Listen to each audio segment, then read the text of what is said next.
என்ன பார்க்க போகிறோம் அப்படின்னா கம்பஷன் ஆஃப் ஃபியூலில் ஈக்குவலன்ஸ் ரேஷியோனா என்னென்னு பார்க்க போகிறோம். ஈக்குவலன்ட் ரேஷியோனா பையன் நோட்டேட் பண்ணுவோம். It's the ratio of actual fuel air ratio to that of stoichiometric fuel air ratio அப்படி சொல்லுவாங்க. ஸ்டாக்கியோமெட்ரிக் ஃபியூல் ஏர் ரேஷியோ அப்படின்னா என்ன அப்படின்னா எக்ஸாக்டாக சரி விகிதமாக இருக்கிறது தான் வந்து ஸ்டாக்கியோமெட்ரிக் ஃபியூல் ஏர் ரேஷியோ அப்படின்னு சொல்லுவாங்க. அது ஸ்டாக்கியோமெட்ரிக் மிக்சருக்கு ஈக்குவலன்ட் ரேஷியோ வந்து பை ஈக்குவல் டு 1 சொல்லுவாங்க. 1க்கு மேலே இருந்தால் அதை ரிச் மிக்சர் அப்படின்னு சொல்லுவாங்க.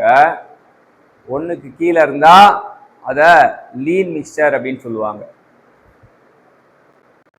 ஸ்டாக்கியோமெட்ரிக் ரேஷியோ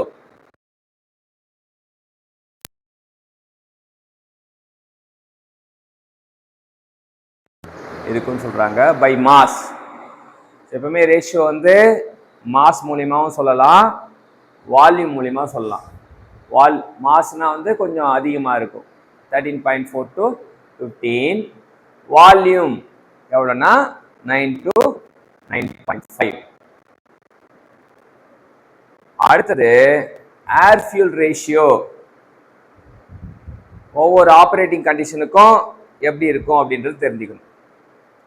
ஸ்டார்டிங் கண்டிஷனுக்கு 4:1, 3:1லேருந்து 5:1. அப்போ ஸ்டார்டிங்க்கு 4:1 ஞாபகம். அப்புறம் வார்மிங் அப் அதுக்கு பார்த்தீங்கன்னா 7:1 அப்படின்னு வச்சுக்கலாம். ஐட்லிங்னா என்ன அப்படின்னா ரன்னிங் வித் ஜீரோ லோடு இல்லாமல் ஓடுற கண்டிஷனுக்கு பேர் தான் ஐட்லிங் அப்படி சொல்லுவாங்க. ஐட்லிங் வந்து 10:1 சொல்கிறாங்க. நான் 9:1 அப்படின்றது நான் ஞாபகம் வச்சுருந்தேன் நான் படித்தப்போ. க்ரூசிங்னா என்ன அப்படின்னா running with maximum thermal efficiency, அதை தான் க்ரூசிங் கண்டிஷன் சொல்லுவாங்க. அது 16:1. மேக்ஸிமம் பவர் அது என்னன்னா மேக்ஸிமம் பவர்னா ஃபுல் த்ராட்டில் கண்டிஷன் தான் மேக்ஸிமம் பவர் அப்படின்வாங்க. அது 12.5:1. ஆக்சலரேஷன் வந்து அகெயின் 10:1 அப்படி சொல்கிறாங்க. ஸோ there are 6 கண்டிஷன் சொல்லியிருக்காங்க.